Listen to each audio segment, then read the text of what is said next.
Hello, Steeler Nation, and welcome to your Steeler Nation Vidcast, sponsored by Total Sports Enterprises. I'm your host, G.STryker, losing his mind out here in the Walmart parking lot in Chesapeake, Virginia. I'm going to have a big grand opening tomorrow. That's why I'm on site in the RV with the maroon curtains behind me. But we wanted to talk about one thing first before we get to the big draft show and all of our draft gurus. But the first thing I want to talk about, obviously, is the big trade for Allen Robinson, which just happened today. We've got some interesting information, at least on Allen Robinson, that I wanted to talk about stuff, but at least the trade, it seems like, was finalized. The Steelers will get, if he passes his physical on Wednesday, Steelers will get Allen Robinson and the 7th round pick, number 251 from the Rams. The Rams will receive the Steelers pick number 234.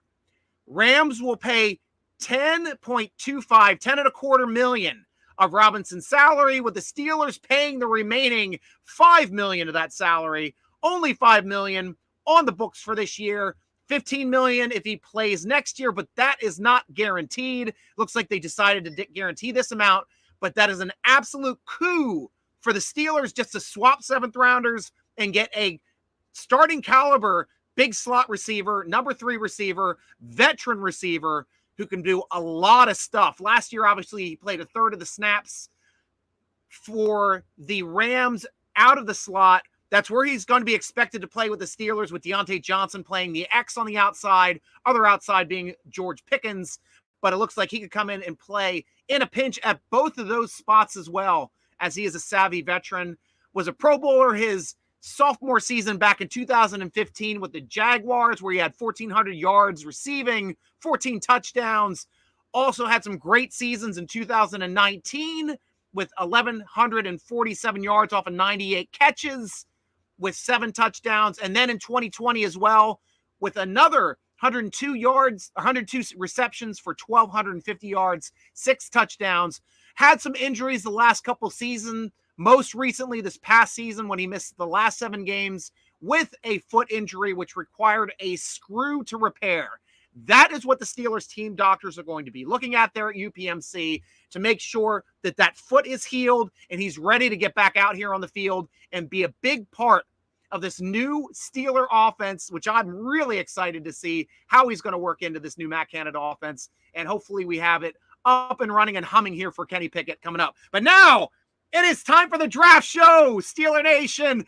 I'm going to first invite our draft gurus. Of course, you know them from last year, both on the Steeler Nation Vidcast, Steeler Nation podcast, and big part of the Steeler Nation draft shows as well, when they weren't getting married, going to weddings, all that kind of crazy stuff last year. I am, of course, reintroducing Matt Papiernik and Ben Michaelian to the show as I bring them up and drop my banner here so we can see these guys.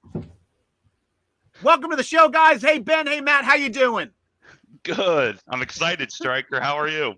Oh, you know me. My personality is always excited, but I even get even more excited when I've got people on here to talk with, and especially my favorite draft guru guys, which you guys are a big part of the show. You guys know that, man. Great to see you, Matt. Great to see you, Ben. Glad to be here, Stryker. This time of year is awesome. Oh, yeah. And Steeler Nation, this is your show. Make sure to jump in. Ask comments. We are here to answer your questions. Of course, I brought the professionals tonight because you guys know I'm just an idiot that like to talk and make jokes and doesn't know as much about draft stuff as my guys that love college football, balls to bones. These guys know more inside and out. They write the articles. They've got the big boards over at SteelerNation.com. But we're going to start talking draft, and let's get a couple comments here from our posters. Michael Hall starting the show. We are live. Let's go, Stryker. Thank you, Michael. We're ready to roll, man. New wide receiver alert. Definitely. That Allen Robinson is going to be something else for us. Let's see if you got some draft questions now. We are becoming loaded at the wide receiver core. Pickens, DJ. Yeah, Calvin Austin as well. So now it looks like, I don't know, even draft-wise, if we have to. Oh, crike. Am I slowing down on everybody? My goodness. Yeah, looks like I'm doing the rainbow. There we are. I'm back. Yeah, I'm running off my phone. Bear with us, guys. We will get to your questions. We will get to your comments. Everything willing. But yeah, I'm super excited for this. add Calvin Austin to that mix, possibly a draft pick as well, or having Miller working back up through the system. He was injured all last year. I know we're really excited about him. Cody White's still on the roster. So we still have some talented guys here that can make this team if we don't choose to draft another talented receiver. Michael Hall, do we draft a wide receiver third despite trading for a wide receiver in Robinson, or are we good in that respect? I don't know about you guys personally, Matt and Ben, but I was expecting the Steelers to probably use one of those third-round picks, possibly a fourth-rounder on a wide receiver. Now picking up Robinson means we do not have a hole there anymore. What is your take? Matt, I'll throw it to you first. What do you think about the possibility of the chances now of picking a wide receiver, and who would you like if we do? Yeah, I mean, we all know the Steelers. It seems like every draft they find a wide receiver that they like and decide to take them. Even with the addition of Allen Robinson, it definitely lowers it down the list quite a bit, in my opinion. Because you were talking about trying to snag someone in the second, like Jonathan Mingo or someone. But people like Charlie Jones, who I know Ben was high on, had an article out there on, and maybe a Jaden Reed or Parker Washington, who could be available in those third, fourth rounds, who are just guys you get the ball into their hands and they can make things happen. We know the Steelers' offense is get the ball out of your hands quick, get it to your playmakers, protect Kenny Pickett. So any guys like that, I think, could definitely still be in play. But it definitely lessens the need for it unless they fall in love with someone. Nice. Ben, I'd like your input on as well on this one. Were there any wide receivers that you're really excited that the Steelers might be grabbing? And now that we have the guy, where would you pick one if you decide to choose a wide receiver? Yeah, so just a fun tidbit. I mean, since Mike Tomlin has joined the Steelers in 2007, the Steelers, I think, have drafted 18 wide receivers. So them drafting a wide receiver this year seems pretty likely. So we can go and operate on that assumption. Now, as Matt said, it's not going to come as earlier as the, that 32nd or the 47th as what we thought. But with that said, they're probably going to be looking for someone, I think, who has some return ability. We all know what Gunner was supposed to be and what he panned out to be last year. Still kind of suspect. Obviously, there's the Calvin Austin, the third there as well. We still don't know what he's going to bring. So they're going to need someone there in that regard. And that's why they brought in, it was that Charlie Jones here earlier this month. He does play more of that gritty slot guy, but he also has return capability as well. He's a really versatile receiver. One of those under the radar guys, if you will. He's not going to go the first 2 days, really. He's going to be there available in the third day. Late in the 7th now. I don't know if he will be there, but he's one to keep an eye on. Another one I like, Dubose, I believe you say his last name, here out of UNC Charlotte, which is where Alex Highsmith came from. Larry O came from here. Maybe the Steelers are onto something in the draft pool here in Charlotte. We don't know. He's another sneaky guy underneath the radar that the Steelers may be looking at. They had some presence as pro day, but we'll see. And then Dell as well, out of Houston, who showed well at the Senior Bowl. He's a great route runner, outside guy, so he'll be more of a depth player. But again, if they're bringing guys in who can play on both sides of the ball, being offense and special teams, that's going to be the biggest driver in who they're looking at, in my opinion. Awesome. Well, Mike Tomlin being a former wide receiver, I think that's probably why he always needs to bring in some fresh blood every year. Exactly. So that's a great point, and I love those points too about how many we've drafted. Brian Brown, we're throwing to you, my friend. That trade was silly. The Steelers don't need any receivers. They could have signed an edge rusher with that cash. Matt Canada doesn't know how to use the receivers he's got. Well, now I think he will. I think the problem was last year was utilizing new quarterbacks within our system, both through Trubisky and then bringing on Kenny Pickett, where we tried to throw a lot at him early, had to rein it back after all the interceptions, and they started improving under that system, which became more of a short pass attack with Matt Canada, which I do give him credit for. I know a lot of people hate him. I'm not a big fan of him overall, but I want him to open up the offense like I've seen him do at Pitt, like I've seen him do at Maryland, and we'll see how it runs this year. Michael Hall, 1 week for the draft. Can't wait for it, obviously. That's the one thing I can't wait for either. May I give a suggestion in the first round, if you're in agreement, or maybe a consideration from Georgia, offensive tackle Broderick Jones, 6'5", 311, Ben, I'm throwing to you first on Broderick Jones. I love him. Don't get me wrong. I mean, he's one of the best. I mean, I would argue like a Paris Johnson, they're kind of hand in hand right there in the top tackles. Yeah, I mean, I love him. Based on mocks we've seen, there seems to be like a 50-50 chance if he'll be available there at 17. But the thing is, what I'm picking up on, and my Steelers fandom gut is showing here, I think the Steelers are comfortable enough in their tackles that they're going to kind of hold back and wait on that position at least through the next three or their first three picks. Essentially, we may see it there in the third round, but I think that they're going to pass on the tackle position. I know that sounds weird, so don't hate me. That's my gut telling that to me. But I guess to answer your question, yes, he's a very good offensive tackle, and the Steelers would absolutely love him. Awesome. And Matt, what are your thoughts too about Broderick Jones? He's definitely the most explosive out of all the offensive tackles that you'd consider. If you saw him at the combine, he looks like just an athlete in general. He doesn't look like some of the chunkier offensive tackles that we see out there that are, just big in size all around. He's an explosive athlete, definitely has the demeanor that you need to play offensive line in the NFL. So a lot of offensive line coaches are going to absolutely love that. He has mauling capabilities in the run game. Out of the three big with Skoronski, Paris Johnson, and him, he probably needs the most refinement out of his mechanics and everything, but he is young. I mean, he's only started one full season, so that's not to be unexpected. But like Ben said, it'll be a question to see who's there. I mean, there's a chance he's the first tackle off the board and someone like Paris Johnson slips, or there's a chance that he's the third tackle off the board. So it'll be interesting to see if he's there for them. But if so, I wouldn't be mad at all if they ended up getting him. He's just such an explosive athlete, has such good power in the run game. I know we all talk about wanting to protect Kenny, but that play action pass, I mean, Georgia did it so effectively with Broderick Jones. So building that play action pass, and you get all the time in the world back there for Kenny to pass the ball. So I wouldn't hate it at all. We can't hear you, Stryker. Yeah, nothing on our end, Stryker. Thank you. Yeah, I was trying to throw the mute, so every time you guys talk, I'm trying to mute out. My fault. That's way Instagram can hear as well.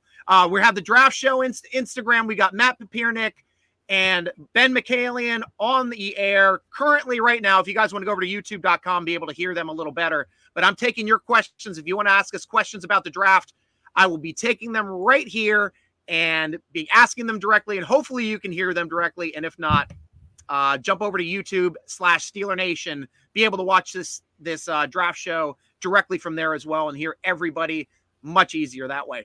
Allen Robinson, I know you're happy about that, Lewis, too, man. We're all happy about Allen Robinson. Drake Golf from Brazil. Hello. That's our second person from Brazil, too. We got Manudi over there in Brazil. So you guys got to know each other. If you don't already, you should start introducing ourselves to you. We're getting big in Brazil. I'll have to work on my Portuguese. Right, me too. Devin, hopefully Matt Canada makes a trade to move up in the draft. Guys, that's something I wanted to talk about too. Aside from this big tackle, I think it's very difficult. And the reason why the Steelers don't have any Hall of Fame tackles is because we never draft in the top half of the draft, or at least we haven't since the 60s. And it seems like it's been a very long time since we've done it. That seems to be where all the amazing tackles go, right there in the top 10. This is an interesting year. This year, we have a lot of quarterbacks that are getting pushed into that top 10. We got even a running back up there that are going to be dropping some tackles down into an area where the Steelers have a chance of getting a franchise offensive tackle. I'm personally hoping for a strictly left tackle. Would not be as excited about a guy that's right tackle. But what are your thoughts about the Steelers even trying to trade up in this draft? Yeah, I mean, it's definitely a thought right now. I mean, you have those extra second round picks that give you a lot of flexibility. They don't have those middle round picks that, they like to trade away for some of those vets right now. So your flexibility is a little limited because of that. But with that extra second round pick, it does give you more than they've had in years past if you're trying to make a big jump, like when they made the big jump to get Devin Bush. Yes, I know, don't compare this trade up to that, but they jumped up 20 picks and only had to give up a third round pick. Well, when you have 2 seconds, you're able to do some of those things. But I would like it, especially if it's for someone like Paris Johnson or even Broderick Jones. really go up and get one of those tackles. It seems like they're eyeing kind of a trade up. We saw all the rumors about them trading up with the Bears. I think Paris Johnson might be on their radar for that. Some people have also said, it would be for Jalen Carter. That would be an interesting one, but there's definitely options here to trade up because of that extra second round pick. So, well, we sometimes love to hate on him. Thanks, Chase Claypool, for that flexibility here. Yeah, I mean, yeah, go ahead. No, I was gonna say it's weird because the Steelers are right in the middle of the draft essentially, so it's not like they have to make a decision now. They can kind of hold back and see how the cards fall. And if they see a guy who is starting to get hot that they like, that they want to jump up for, they have the time to do that. We saw the report, as Matt said, here with Peter King, thinking that they're going to be trading up to the 9th spot for Jalen Carter, which I would kind of be perturbed about. Here, if anything, I think quarterback is a little bit more of a higher need than the defensive line, especially after the free agency period. And given the pool that there are going to be some decent, internal defensive linemen later on in the second and even in the third round. So it would take a lot, I think, for them to move up. But obviously, we've seen the reports. We have a new GM and Omar, so we'll have to see how he operates. That's definitely the truth, man. One aspect too, at least, and you made a good point about this, Ben, is with all of these players, we know Steelers aren't going to be drafting a quarterback. We know we're not going to be drafting a running back, wide receiver, tight end in the first round.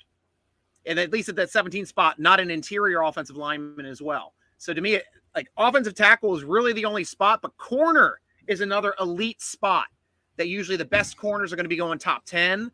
With all of those players, if people want to start jumping on wide receivers, tight ends, running backs before we draft, that pushes all that talent down the board. And I get super excited when that kind of stuff happens. So corner might be the way to go. I also really love Brian Branch. I know the show knows I love Brian Branch as well. I know it's less of a need now that we picked up both Keanu and re-signing the other guy KZ. Yeah, the two-letter guy.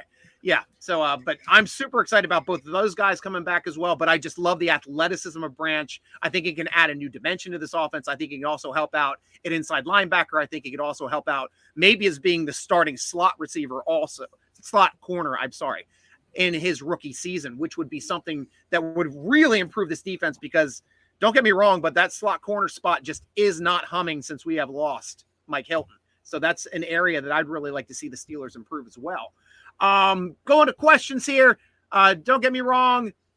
No issues with winning games 13-10. Dominant offense is more fun to watch than explosive offense. I hear you there. Michael Hall. So Stryker, seeing that we traded up, does that mean that we drink before we start the draft? We might have to drink. We do have a draft trade. We might have to have the drink. Now I will grab a beer the next time they start talking, and I will drink to it, Michael Hall. Good point. Tim Burrow, hey, all Steeler fans, objectively, how the head coach majorly changed the O-line every year and position group watch. Most needs consistency from year to year to gel and not question the head coach. Well, they're also trying to improve a position and a group of players that arguably is one of the weaker links on the team, though we did ended up in about 18th, I think, by the end of the season, the way that line did gel, and I did like seeing that. But there is room to improve on that line. Any other coach would be questioned and criticized by fans, and it includes previous Steelers coaches. Why not criticizing Mr. Tomlin? You're more than welcome to criticize him as a fan, but I think that we always want to improve the weakest links. Hey, Miles, welcome back to the show. Ben, it's been long. Thoughts on Allen Robinson being traded to the Steelers? Where does he fit? Guys, I did talk about Allen Robinson. Go to YouTube/Steeler Nation to look at the top of the show. I think he's going to be a big slot for us strictly.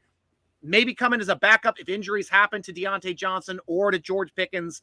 But strictly, he's going to be a big slot, kind of like the Juju Smith-Schuster role. And we'll have to see where that goes. Louis Spaz also was asking about, we wish that we get Jordan Addison instead of Allen Robinson. Guys, I want your input on on former teammate of Kenny Pickett, Jordan Addison. Matt, you're starting. You rolled your eyes. You're starting, my friend. Listen. I'm going to go back to the adage that we have said in our Steeler Nation group chat over and over again. Whatever makes Kenny happy, whatever makes Kenny better, I am for. The only thing is, I'm not sure that's Jordan Addison. Don't get me wrong. They had a lot of chemistry at Pitt. There's going to be an initial chemistry, but people are chasing that Burrow Chase type connection that they had in as soon as Chase's rookie year. And then even last year where they continued to explode, where Burrow took that next step. Addison is not the same type of receiver that Chase is. He's not the same explosive athlete. He's not the same type of elite receiver. There's a reason Addison isn't considered a top 10 pick. Now, if they ended up getting him with one of their second round picks, 32, 47, I wouldn't have been mad before the Allen Robinson trade. Now I'd be a little questioning everything they're doing, spending that high of a pick. But to me, he's definitely more of a middle of the second round pick. He's a safe receiver, would have been a good option, but they're in a weak wide receiver class. That's the reason he's even considering those options. He'd probably be a little farther down the list if this receiver class had the talent that the last couple of years have had. Yeah. Ben, anything to add?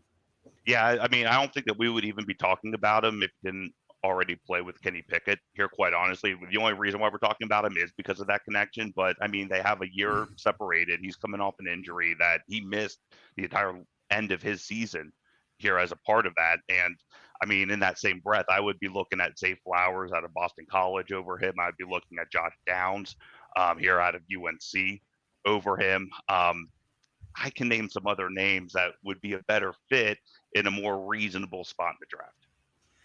And one other wide receiver I want to touch base about, Louis Spaz been asking about that on Instagram as well, is should we trade Deontay Johnson? He also asked if we should trade Miles Boykin. Miles Boykin, I believe, is no longer on the team. I believe he is a free agent. He is a free agent. So he's not a factor in any of our decision-making and probably will not be asked back this season.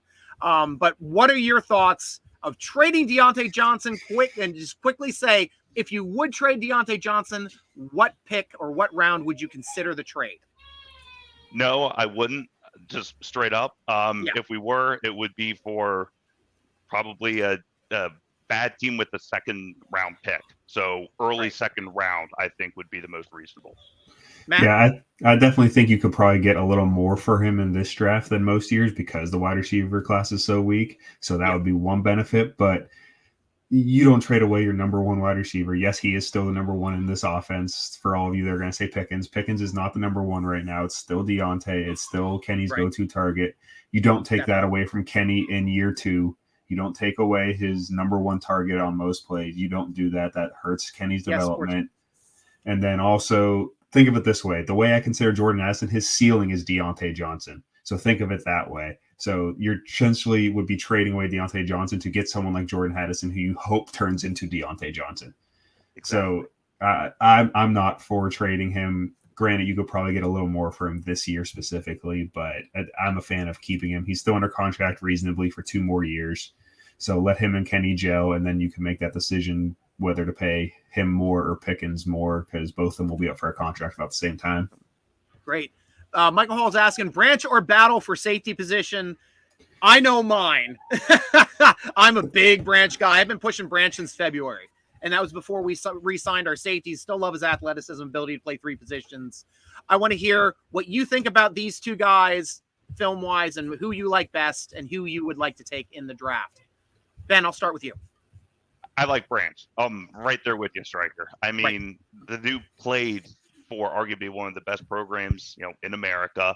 Yeah, as you said, he plays all 3 positions. He's so versatile, and that's what Mike Tomlin looks for in a young defensive back. Is are you able to line up in different spots, really in the box, drop back, play center field with Minka, and of course, in that same breath, again, that having a safety duo of Alabama, I think would be interesting. But I love him over Battle. Yeah, Branch is definitely the preferred option. There's a reason Branch is considered potentially a first-round pick and Battle's, maybe late day 2. But like Striker said, Branch wears so many different hats, spent over 500 snaps in the slot last year, could easily step in and be a slot corner or could be safety, and depending on what the defense needs. They're very different to compare. Battle's definitely more of a deep safety type. in like a too high safety look. So could pair well next to Minka because he can drop down in the box as well. So both of them, I think, could fit, but it's an easy choice to choose Branch over Battle at this point. But I wouldn't be mad if they selected Battle later in the draft. Right. I think that's a good point too. I'm going to be adding Zac to the show as well, one of our other writers from SteelerNation.com. Zac, I don't want to mess up your last name, so please pronounce it for us. That is Franciscus. Franciscus. Excellent. So welcome to the show.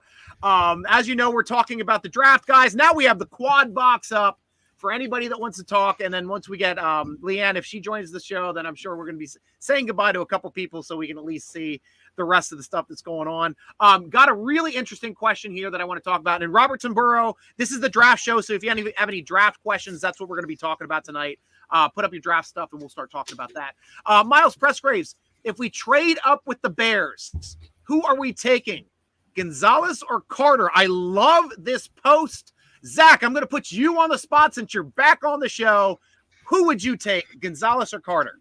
Oh, before we trade up, I'm taking Gonzalez. I seem to be among a small group of people. I'm going to be mad if we take Carter. It has nothing to do with the problems that happened before the draft. It happens to. I just don't think he's going to be worth the value that we're going to have to pay to take him. If we trade up, you take Gonzalez. You already have Patrick Peterson that's going to be able to mentor him when he comes in. Gonzalez, 100%. Matt, Gonzalez or Carter? That's tough. I mean, I put Jalen Carter as like one of the top 2 or 3 prospects on my big board. Nice. But man, and I think everyone knows how much, we all love Christian Gonzalez. He's versatile. He could pop into that slot right away until he works into that full-time outside role with Peterson out there. Oh, that's tough. Because of Carter's potential off-the-field issues, I'd probably go Gonzalez just because give me that number 1 corner that can take half the field away long-term. And the D-line, you still have Hayward there working, and then Larry O signed for another couple years. So you have some talent there. So give me Gonzalez. Ben, is it too much to ask for just a lockdown cornerback in Pittsburgh tonight? Is that something that exists now? It's been we've so only long. developed one in Ike Taylor. That's about it. I know, and I know that we have Patrick Peterson, but we can all agree he's not what he was, 5 years ago. He had a hell of a year last year, though. His stats last year were as good as his sophomore season. So that is something to say. I said sophomore. I meant sophomore. So I've been traveling. I've been driving for 5 hours, guys. This is the way I am. but continue your thought there, Ben. Yeah, no, so I would love Christian Gonzalez. He's the number 1 cornerback, maybe with like a Devin Witherspoon, those two kind of hand in hand. But I would love the Steelers just pull the trigger on a big name cornerback, lock him down, just something to kind of build around from exactly like what they did in the wide receiver core. Just please do that here in the cornerback group. Yeah. And the show also knows that Gonzalez was the only person that I mentioned because he did fall in a couple of these mock drafts that we saw. And I would take Gonzalez as probably the only person I'd take over Branch in that slot space in case there was another corner. Like, I'm not going to be upset if we take a corner or a tackle or even a defensive lineman if they love somebody that much. Maybe an edge as an outside if one of the big edges drop. But to me, that's pretty much the only spots that I can see us even taking at 17. Possibly even trading back this year. I mean, it depends on who is going to be there, but this might be a year that we actually trade back. I know Steeler fans are always like, trade back, bank some picks. And it's very difficult to do when you sprint to the podium. This year is the only year we cannot sprint to the podium with that big number 32 pick because we have to wait a day, 24 hours before we're able to go up and pick that pick unless we have somebody sleeping underneath of the podium the night before with that ticket in the hand, curled up in a little ball just to get up in the morning and, here we go. Or get up in the evening the next day. We're just going to set up camp there. Give them a bucket to pee in or something. But that seems like the way that we always do it. But that's the biggest chance, I think, of somebody possibly giving us some really bank picks, maybe picking up some 5th and 6th rounders, maybe even picking up a future pick like a 1st rounder next year, which is the same value of a 2nd rounder this year. So these are the interesting things that might be happening this year that I like to think about and talk about. There's another thing with another safety player that Steeler Nation is talking about, and that is Budda Baker. but before we go to Buda Baker, since we're still on cornerbacks, Louis and a couple other Steel Nation people on Instagram want to know about Joey Porter Jr. and the ability to pick him up. I want to know who's pro junior. I want to know who's anti junior, and get the letter. That's Matt. Matt raises that. Okay, Matt, I'm going to you first since you're anti junior. We'll talk with you. What don't you like about JPJ out of Penn State? We are. So he's just unpolished at the prospect at this point. I don't think this is a very good corner class. So let me get that out there for us. This is a very good corner class, especially at the top. He's not on the same level as your Witherspoons, as your Gonzalez. I don't even think as your Deontay Banks, maybe not even. I mean, him and Cam Smith probably up there. I mean, there's a lot of good corners in this class, so Joey Porter Jr. is a little lower on my list because of that. But also he's just not as polished as a prospect. He's a great athlete, very physical. He prototypes as a Steeler corner. He really does. Length, strength, not afraid to tackle, not afraid to play the run. Great at pressing at the line of scrimmage, but he has a bad tendency to use his hands down the field. You get away with that a little in college. He doesn't have much ball production. He has a couple knockaways because of his length, but doesn't really attack the football in the air looking for the interceptions, which we know the Steelers love from their defensive backs in recent history. I mean, look at how all the interceptions the Steelers have gotten in the last few years and who they have been going after, guys who can take away the football. So I don't hate Joey Porter, but it's just, I think there are in such a deep corner class through the first 2 or 3 rounds. I think taking him at 17 is a reach just for where he is in his development at this point. If he would have went back to school and, got another year under his belt, he could have probably been the first corner off the board. But right now he's probably looking at anywhere from the 3rd to 6th. Absolutely. I mean, I agree. And there being a little bit of skepticism here behind him.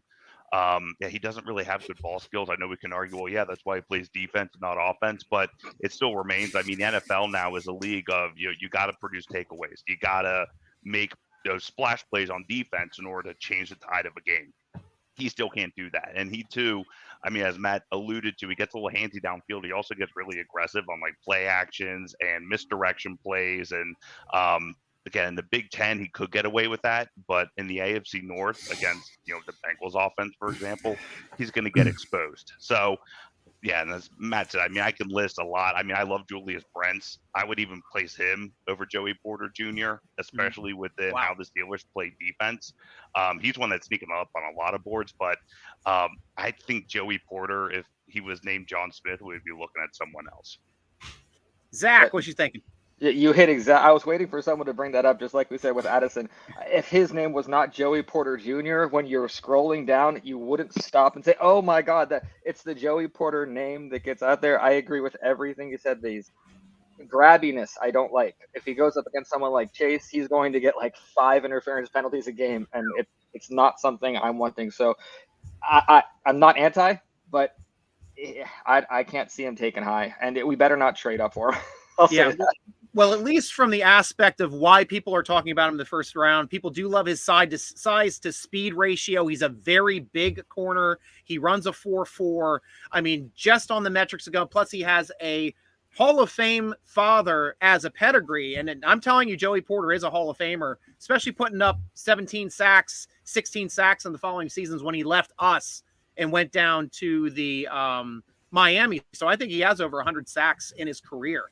So that's also a reason why people like to draft legacies in the NFL as well, maybe pumping them up the board farther than they should be. Obviously, his lack of turnovers is mind-numbing, to tell you the truth. I mean, we expect that out of people like Ike Taylor, who we took as a developmental player in the 3rd or the 4th, and just took his super size and speed ratio. He is a super fast guy, and it took a couple years to develop him, and also got into Cowher's doghouse there toward the end of his career before Tomlin resurrected his career. So don't know if the right coach and right system would be able to take that raw size and speed and develop it into something else. I know a lot of Penn State fans too would love to see him on the team. A lot of Joey Porter fans would love to see him on the team, but he is a raw prospect. That is something we can all agree on. And that is something that we need to make sure that the player that we draft, especially in the first round with these corners that are on the board, you got a lot of them that are starters out of the box. Witherspoon, Gonzalez, of course. I mean, we haven't even touched base about Banks yet. Banks is another good one as well. So I'm really excited about these players possibly becoming players to add to the team. We also know how Maryland loves, or the Steelers love their Maryland guys as well. So Banks, I know, is going to be jumping up a lot of draft boards. It's probably pretty high on ours as well. Over here, I got an interesting question on Instagram. Stamp says, need some good backup running backs, quarterbacks, idea for players. Jordan Teamu, quarterback,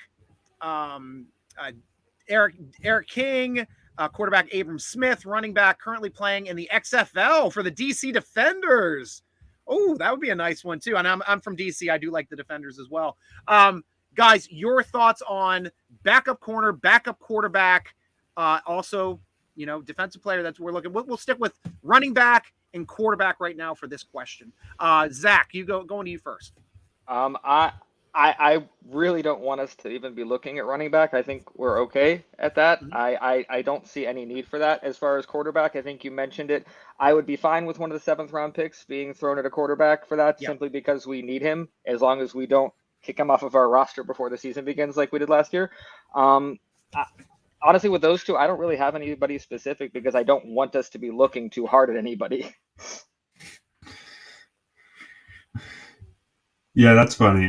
It's definitely one of those, do you want to waste a pick there? I think this year, if we put a 7th round pick on a quarterback, it'd be a little different, considering there's only 2 on the roster currently with Trubisky and Pickett. Last year they had Mason Rudolph, who they ended up not trading away. I think we all thought that he would be traded away before the season, and that would give Oladokun the roster spot. One person who had brought in was Jaron Hall. I guess he's a quarterback that could be taken late. Clayton Tune, those are just guys they brought in for visits. I'm not really, huge on taking one of the quarterbacks late. I'd sign one in the after the draft, prioritize them, bring that camp body in, or bring in one of those guys that Stryker mentioned that's playing in these other leagues, actively still playing football, bring in as that depth. But I'm a little bit on the bandwagon of, hey, let's take a running back late in the draft. Let's keep Najee fresh. I was talking to Ben the other day about one that's got my interest. He's a little sparkle in my eye, and Tank Bigsby. I just love the way he runs. He is a grinder. This dude just understands where the holes are in offense. It's ridiculous. I mean, he played for some not so good Auburn teams and consistently got yards after the carry from just breaking tackles, breaking all his arm tackles, and then also finding holes in not such a great Auburn offensive line.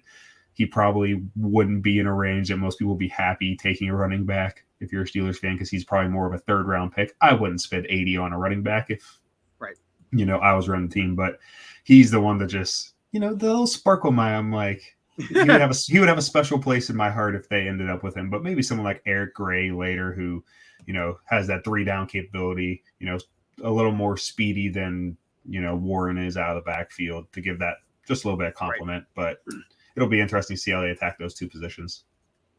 Yeah, I mean, we've been talking about how Jordan Addison and the Jordan Addison and Kenny Pickett connection and all that stuff. We're completely overlooking how the running back that Kenny Pickett played with here in his senior year is now available in the draft, and Israel Abanikanda. He posted a crazy amount of numbers here last year and has flown underneath the radar. He's kind of tested underneath what was really expected, but he's still an offensive machine, and he's not going to be a starter. But if you put him in there as a rotational guy, almost as like what they have with like an Anthony McFarland here, really, who is still kind of flirting on that bubble, if you will. Yeah. He kind of fits that same mold. And again, we already arguing about, Addison already has the chemistry with Pickett. Same with Izzy. So he's one. On the quarterback side, one guy, again, we're really overlooking. I think it's just because he's been drowned out by all the other bigger names, but a Heisman finalist in Max Duggan. I'd struggle to get that one out, I guess. But he's one. Again, he was a Heisman candidate. He was a finalist. He was one of the best quarterbacks in the country last year.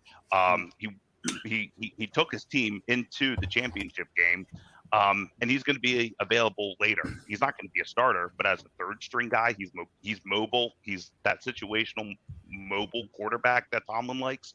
And he's not going to be thrown into a starting role. So that's just another name to look at. Awesome. Well, thank you so much for your input, Ben Michaelian, Matt Papiernik. I want you to give me your Twitter handle. That way we can follow you there. But obviously, Steeler Nation, go to SteelerNation.com. Their articles are already up there. They have a lot to say about the draft. They've got big boards. So, Ben, how can we follow you on Twitter? Because I know we got LeeAnn in the green room waiting to jump on. So we're going to add her as soon as you guys jump off. All right. Go I'm ahead, on Ben. Twitter at the @BenSauce_. Short and sweet. Perfect. Matt. Mine's at Matt_Papiernik. If you need help spelling it, just go to Steeler Nation, check out an article. You'll see it right there. Papiernik. I've got it memorized, Matt. That's how it works. G.STryker, we've been around too long if you know how to spell my name like that. Michaelian. We've got them both. Boom. Okay, guys. Thank you so much for being on the show. Guys, I wanted to do a mock draft Monday. Hopefully you guys have your mock drafts up. I want to talk about that this Monday at 7 o'clock on the show. If you guys are available, would love to have you back as well. Absolutely. Love to be Excellent. See you guys soon. Cool. there. Thanks. G.STryker. All right, see ya. All right, gonna jump those off, and we get to welcome new member, Steeler Nation, LeeAnn Lowman. LeeAnn, welcome to the show. How you been? Hey. Thank you for being patient in the green room. Absolutely. I know how it is. How are you guys? We are doing well. Answering Very questions well. for Steeler Nation. One came up here that is not draft related, but it's something I want to talk about quick here by Michael Hall.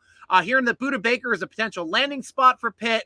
I personally think that it might have been a good option, Michael Hall, except for the fact that we ended up re-signing KZ and getting Keanu Neal on this team before that availability happened. Plus, we'd have to give up a draft pick, probably a high draft pick to get Budda Baker.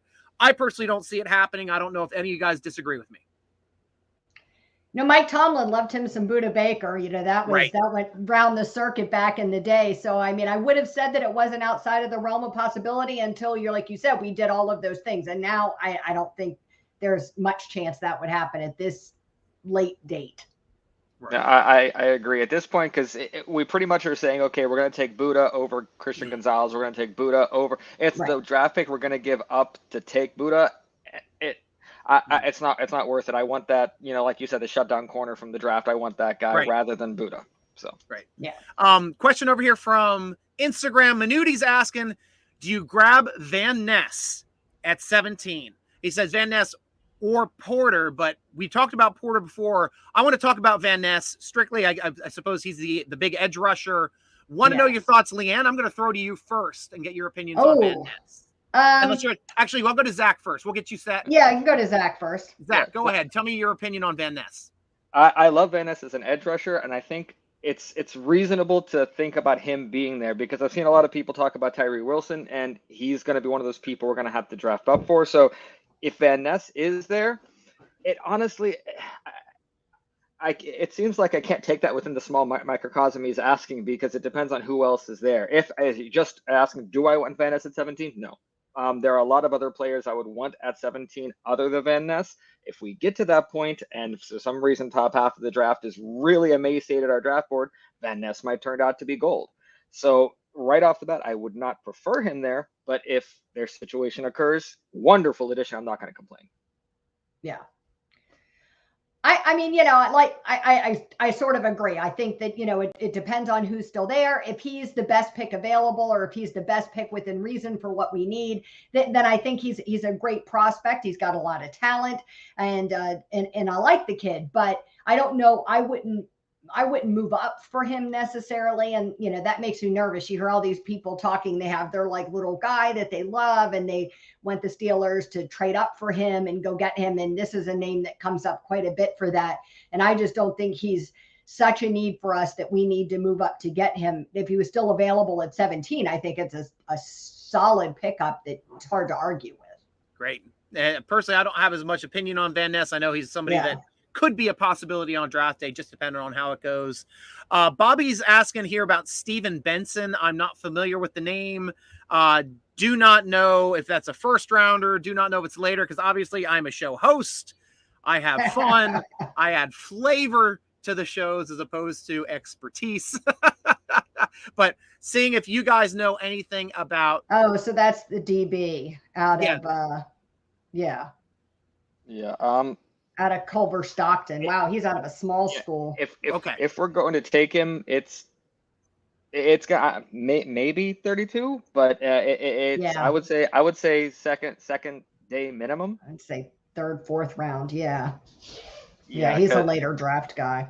Yeah, I mean, I always like cornerbacks, and I like the fact that we brought Patrick Peterson on makes me like any cornerback we take more, because you have that mentor guy you're bringing in. I was worried about who we were going to draft, a 100%. top cornerback to come in by yourself and be that. I didn't trust a lot of the guys like Joey Porter Jr. to come in, but Patrick Peterson's there. Bring someone in. Patrick Peterson's a mentor. So honestly, yeah, I'd be fine with that. I think he's got the ability, he's such a presence in the locker room that he's got the ability to mentor a lot of those young guys on defense. You know what I mean? I don't think it has to be positionally related. I think he'll be that kind of guy that becomes like the secondary locker room dad, like Cam Hayward's been, and will kind of bring those guys in and get them on the right path. He did that very much at Minnesota the past 2 years.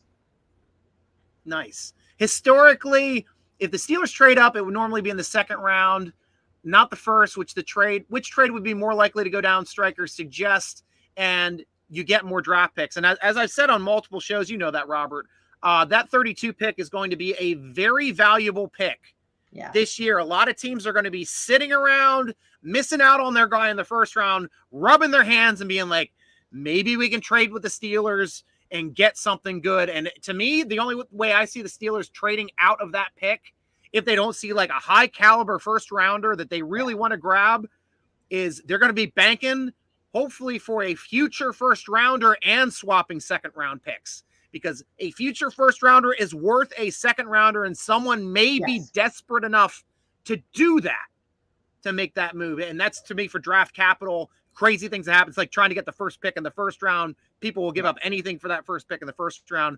First pick in the second round now being separated by a day kind of leverages a little bit more interest, and especially being at pick number 32, which is normally a first round draft pick. I was going to say, it's really still a first round pick, just on the wrong day. Right. Yeah. And Stryker, you brought up something earlier that I think is going to be interesting, that might make 32 even more interesting. You have that gap. You have that 24-hour period where teams get to sit and ponder what they thought. And sitting in your thoughts could be so much worse. Exactly. Yes. So when 32 hits, you might have all these teams that were fine when day one ended and are now really not fine. So I'm fascinated at that 32 pick. But if I had to pick between trade up or trade down, I would have trade down every time, because I'm sorry, that Devin Bush hurts my soul. And I think about the trade up, and I don't want that to happen again. Yeah. I'm not a big fan of trading up. I'm thrilled, like beyond thrilled, that we're sitting here with 3 draft picks above 50 for the first time in so long I can't remember. Do you know what I mean? So that feels so huge. It's hard to imagine wanting to let any of those get away. But I agree with Stryker that if there was some opportunity to pick up something bigger and better, even for next season, when we've had such a solid offseason already, I think that that's something that makes a lot of sense. You're investing in your future. I like that more than giving your future away. Perfectly done. Another thing, Robert, you have another point here that I love. Because Omar strengthens, the GM may not be selecting college guys. Does that mean that Mr. Tomlin will have even more power in the draft than he has in the past? I think just for me personally, as a Steeler fan, last year I expected a lot of moves in free agency because we had a ton of cap room. Yeah. This year we didn't have nearly as much cap room. We have been just as crazy in free agency this season as we were last season. And I'm really floored by it. And really, I love what Omar Khan has done, because we had all of these holes. Like, a lot of times we go into the draft, there's still holes. We went to the draft last year. We didn't even have a starting strong safety. Oh yeah. We only had, I think, 1 safety or 2 safeties on the board. We had Killebrew and we had Fitzpatrick. Everybody else we brought into free agency afterward. But this season, no holes, no even depth holes now, since we're grabbing guys like Robinson. We're grabbing backup nose tackles too. And so it's like, this is definitely now, Robert, we're in a situation, this is strictly a BPA draft. Now, for me, value is going to be in the positions of offensive tackle, corner. I also love Brian Branch, which I think is a great value pick as well. I know some people like some defensive linemen, and Van Ness we also mentioned at edge. all being possibilities at that 17 spot. But this is going to be actually a crazy draft because normally too, like LeeAnn, Zac, like teams kind of knew who we were going to get just because of our needs in previous drafts. When we got Watt, we needed an edge. We went out and got Shazier. We needed an inside linebacker. I mean, these things, and Bush, we traded up for an inside linebacker. It's like we're still trying to figure out an inside linebacker. What's that? Quarterback. Quarterback. Yeah. Quarterback falling into our lap, lad. That was an amazing draft show because we got the number one quarterback in the draft by standing pat, didn't have to jump up. Yep. And everybody else passed on Kenny Pickett. We're showing he can win games. And I'm hoping he develops because he's also that big student of the game too. So this is like, I'm super excited for the draft as well. Hope you guys are going to be part of our draft show, whether it's on day 1, day 2, day 3. Sure. Love to have you guys in and we'll create a schedule and get you guys up. But I think that's what's going to be making this draft fun is there's going to be more of a question mark on who are they going to pick because now they can actually pick BPA. And Striker, you brought up. Oh, go ahead, LeeAnn, you're first. Go ahead. Oh, you Zac, brought up something. You brought up something interesting. You said, when was the last time the Steelers took our offensive tackles? And it seemed like the last time we took an offensive tackle was 1996 in the first round. Yeah. At 1996, and there was a weird little thing: 89, 92, 96 offensive tackles in the first round. Other than that, we haven't taken one since. And the time before that was 1968. So it was a weird little time where we all took a bunch of them. So when you talk about tackle, you are 100% right. We don't tend to do that. Even Alan Faneca, who in my opinion is one of the most versatile, and I mean, I loved Alan Faneca. He was a guard when he wasn't even a tackle when we took him in the first round. So I hope we take a tackle. I want to, but it's historically doesn't happen at Pittsburgh a lot. Yeah, I was going to say not to take away from Robert's original question, but to Stryker's point about about the position that we're in and not having all of these holes, I think it makes it that much better for us in a negotiating sense. Do you know what I mean? If other teams come to us and want to negotiate for something, it isn't that clear cut. Oh, we know Pittsburgh needs this, or we know Pittsburgh is going after this guy, and like it's been in the past. And so I think it puts us even in a little bit better position if we did choose to negotiate with anybody based on any of our draft picks, whether it was the first or second round. But I also think that that's why Con brought in Andy Weidel. I think that he helps with a lot of that college player evaluation piece that isn't Con's strength. So I think the two of them together make a really dynamic duo. But then it also seems like it's always all hands on decks except Matt Canada for college player evaluation. Yeah, right. Good point. Commend myself. I know. Yeah, right. Michael Hall, Miles Pressgraves. I know you're throwing some names out here. Clark Phillips III, quarterback from Utah University, maybe a potential pick. Also some talk here about Riley Moss, Drew Sanders. Zac, do you have any information on any of these possible picks? Like I said, I don't know any of them. Well, when it comes to quarterback and running back, I thought about looking. I don't want us to look down that avenue. I seem to be among a small party that doesn't. So I legitimately turn my focus to other things. I don't know any of those three names. So I'm not really sure on any of that. I don't want us to look that direction. Yeah, let us know rounds too, guys, because if these guys aren't going to be like first day guys, it's pretty much we're talking about day 1, day 2 today. Right. LeeAnn, any insight? I had some not on the particular ones that were mentioned. I had a late round like running back and quarterback kind of in my pocket in case they came up. So I like Evan Hull, who's a running back out of Northwestern. I think he's young, he's dynamic. I think he brings something different to the Steelers. I think he provides that relief for Najee that we need, you know what I mean? Or for Jaylen Warren now that we're doing this like running back by committee thing. So I think he provides some relief to hopefully help to extend the life of the other two. I also think he's one of those guys that could potentially be like one of those Pittsburgh diamond in the roughs like we tend to find. I think he's a good late round guy. And as far as quarterbacks go, I like Tanner McKee out of Stanford. Yes. I think he's solid for a late round guy. I think he's a good one. So I think those are two possibilities.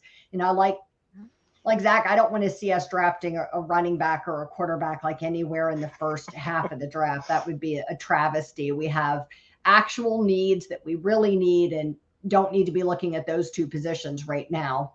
And I'd add wide receiver to that list as well now that we got Robinson. But right. And Robert C., our resident Houston Cougar, saying Clayton Tune, obviously late in the draft yes, for quarterback. I'd love to have Clayton Tune. Absolutely. Yeah, that would but be great. Started watching some of this Absolutely. film, Robert, thanks to you. And yeah, you tell me what you're thinking too there, LeeAnn. Yeah, he's another one that I think is just a great pickup late in the draft. I think that he's somebody that has enough potential, like developmentally, to come in, to sit behind Kenny, to develop in the league. I think he's got some potential to to grow into a solid number 2, or maybe even be good enough someday if he had the right development to go be a number 1 somewhere. But he's not ready for that yet. Right. Michael Hall, could this potentially be one of our best draft classes we've had thus far? I will only state, Michael, this is also part of these COVID rule drafts, which allowed a 5th year of eligibility for a lot of players, which means a lot more seasoned players coming into the draft, which will be more play ready out of the box when they are drafted. So this is something that I have been really excited, especially about last year's draft, the previous year, and now this year as well. We're starting to wind down on that. I think next year will probably be the last of the 5-year eligible players, but definitely good drafts to have a lot of picks, which is another reason why I have been champion against the Steelers giving up picks to move in the draft, to trade for players, just because this is a very thick draft talent-wise, where the Steelers can pick up contributors all over this draft. Michael, I'll put a spin on that for Michael Hall. This could be one of the best draft classes, but not in terms of longevity. I think it could be an excellent draft class in terms of out of the gate. You're going to see a lot of people starting, a lot of people, and so for the next 2 or 3 years, the problem is it's the ceilings on a lot of those out of the gate seasoned players that I'm worried about. Like the Peter Skrinsky, they're talking about if you take him at the top, that guy, when he comes out, he's going to start and he's ready, but his ceiling is going to be lower than some of the other guys if you're willing to wait. So I don't know how you determine the best draft class that we have, but we could have a lot of potential people starting out of the gate in this one. And I agree with that. Yeah. And Robertson Burrow, biggest void amongst last year's players, which Omar hasn't replaced, is Bush. So inside linebacker in the first round is likely. Who's the best available? Is there an inside linebacker that would be ready there out of the box that is good value there at 17? Or are we better to wait until, say, the second round to grab an inside linebacker? And who would you take if that was the player that you would choose? As far as linebacker, you're not going to get someone that's ready out of the box at the places that we're picking at unless you trade up. So there's excellent linebacker. I like Nate Herbig's brother. I like Nate, not because of the legacy thing. He mentioned it, and I was like, oh, let me go check that. I'm like, wait, this could be really fun to get. And so waiting on the linebackers is not going to be a bad thing. The anti-Devin Bush move. Don't trade up, just wait patiently. So linebacker, they're gonna be there. So just have some patience. There's a bunch of linebackers day 2. So I think that would be the route to go. I can't see, overdrafting those guys by taking them with 17 for sure. And I struggle to see taking some of them with that second round pick at 32. I think some of them are definitely that next pick. So, but there's a bunch of them that fall in there between Jack Campbell and Herbig and Damian Henley, and there's a few others. So I think that there's some options to find somebody really solid. We definitely need to fill a void in inside linebacker, but definitely not day 1. Great. And Miles is asking, I want Kaylee Ringo added to the Steelers personally and a pair of pick with Mingo. So we have Ringo and Mingo. I know you just like a rhyming person, though. Miles is all about drafting people with the name Miles as well. So well, you can't blame them. It's Smoke Monday, but we'll get to that at the draft show. That's an inside joke for Miles. But now I guess with getting a receiver, probably not going to be as much of an option of grabbing. I forget which one is which. I know one's a corner, one's a wide receiver. Let me get your thoughts on that since you're not drinking there, Zach. I agree. The second we brought Allen Robinson in, the wide receiver discussion for me kind of almost calmed down. If you take one, it's going to be really late, and it'll be one of those, diamond in the rough that will build up. But we don't really need that right now. Now, Mingo as the you got in my head, Striker. I'm trying to remember which one's which. The cornerback. Ringo's the DB. Mingo's the wide receiver. Thank you. You're welcome. Yeah, Ringo, possibly take him. I don't think we're going to. I'd love it, but we shouldn't look at a wide receiver with anything of high value. We have what we need, especially with the incredibly win-win all over the place the value that we got for Robinson. It's like a minimal rental, so I am fine with it. I don't hate that. I agree about wide receiver. I don't even want to talk about him, but I don't hate the Kelly Ringo pickup. Like, as a day 2 guy, if he fell in the draft, if he went to even that 32 pick, but not at 17, you know what I mean? I think he's projected to go, I don't want to speak off the top of my head, but I think he's projected to go like late the first day. And if that's the case, I think 17's too soon for him. If he hangs around till 32, I think that makes a lot more sense. Oh no, I hit the wrong button. Why did I get so big? Oh no. Get down there. You're bigger. I know. I don't know what I did. I hit something. Oh, that's what I hit. I know what I hit. There we go. Hey, look at that. Now we got us next to each other. Look at that fancy screen. I like this. This is nice. There we go. Now I'll center up a bit. Now we got the 3-way going on the screen. On it, just visual. That's my show, guys. I've got a dirty sense of humor. I apologize, LeeAnn, and nothing intentional. That's all right. I can take it. We also had a mark down here to Deontay Johnson's skill set, best suited for the slot wide receiver, which I completely disagree, Robert. He's an X receiver because X receiver gets the number 1 amount of targets. And with him having the top separation distance of any wide receiver in the NFL, according to Pro Football Focus, I would not want to move him to the slot, especially now having Robinson, who can play big slot and did so with a plum last year. See, I know some SAT words too. Hi, LeeAnn. We got some fans here. Miles. Thanks, Miles. Steelers have to stretch the field wide receiver to get a pair with Pickens and go beyond Johnson in the slot. Could be a contender. That's against that, at least putting him in the slot. Michael Hall, edge, Isaiah Foskey from Notre Dame, potential pick for us to consider. Anybody have any information? I know there's that. The only person from Notre Dame that I was up on was their tight end. I really like their tight end. He's actually my favorite tight end to pick up in the draft because I think he's the best all-around tight end with Statbooks being an incredible blocker and being a good pass catcher as well. But anybody have any opinions here on Isaiah Foskey? I know I don't know any absolute details, but I know the name fell to the point where in that really weird gray area, which it's part of the draft where I'm like, I have no idea what's going to happen here. I'll put a player here, but at this point, I have no idea. So he's below that point. So he's in a gray area, which that's kind of where I left him. So I have him on my project list. Like, he's a guy that if you got him at the right time, he'd be a good project, but he's not necessarily ready like as a day 1 guy. I think if I remember, I think he was like needed some work with his footwork and his timing and, but otherwise he's got like good raw skills, but he needs coaching and honing. He's not ready. Yeah, definitely. Joey Porter, I know we talked about him already. Miles is asking, Riley Miss is a cornerback out of Iowa, same team as Jack Campbell. Drew Sanders is an inside linebacker out of Arkansas. Cool. Thank you at least for that. I know we discussed both of those. Yeah. Ike Kelly's saying that Dalen Henley has Shazier moves. Oh, that's high praise. Goodness. Yeah. Yeah. I mean, Shazier ran like a 4.25 4. That guy was like elite wide receiver fast. Yeah. Absolutely sick. So I'm not sure, how that translates. I know we're talking about Tank Dell as well, which Robert C., I know being a Houston guy, always about that, can fill the slot and the kick return, punt return abilities. My only issue with him is his size. I think he's kind of the exact same player that we already have in Calvin Austin III, being a smaller receiver, fitting those returner roles.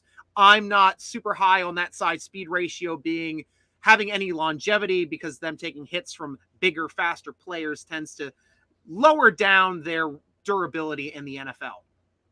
That's right. I'm really surprised. I think that's the first time Calvin Austin's name came up today, Which it's just so surprising. With Matt and Ben, but yeah, now it's time for us to talk about it. I know we should be talking about him also more. Like one of two sides with fans. Like they either forget all about him or they won't shut up about him. Like he's in one place or the other with people. You know what I mean? It's true because we pretty when you talk about taking that wide receiver, to me, he's pretty much a wide receiver that we haven't seen before. So he's the draft pick from last year. We get to move to this year a bit. Yeah. So he's when like it comes to that, a bonus. It is. So if people want us to draft a wide receiver, count Calvin Austin. We already did. Now move on. Just roll him out of the closet. He's ready to go. Exactly. We need to give the kid a chance. Give the kid a chance. Yeah. Nice. Last question we're going to go to Robert C. Austin is from Memphis. Nothing good out of Memphis. I got you. Love it, man. Love the laugh. Guys, we are going to be back on our Monday night mock draft day. For the next show, it's going to be 7 p.m. on Monday. LeeAnn, Zac, you guys are welcome to the show as well, especially if you put out mock drafts. I'm going to be putting out one as well because I think that would be the most fun thing to talk about on mock draft Monday ahead of the draft because we're all getting excited. Obviously, you guys are invited to the draft show as well, which we've discussed. Now you've got to tell Steeler Nation how we can follow you on Twitter. Zac.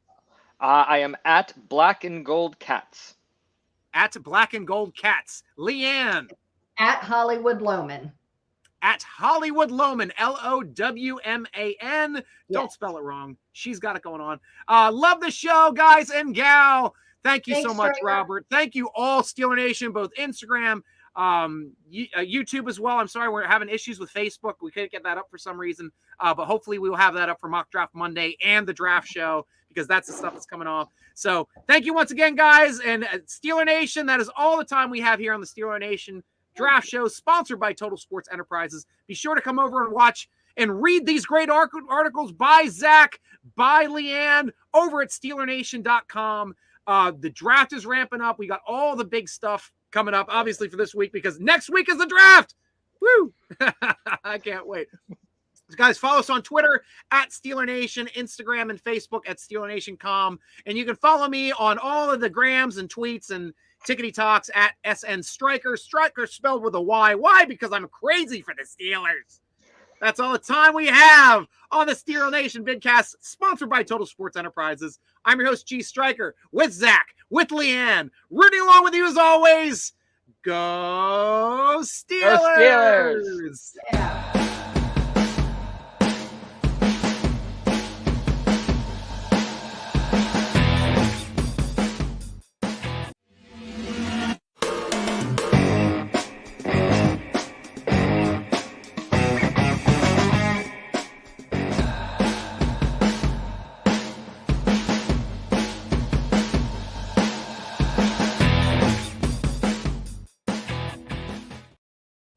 Gonna end it this way.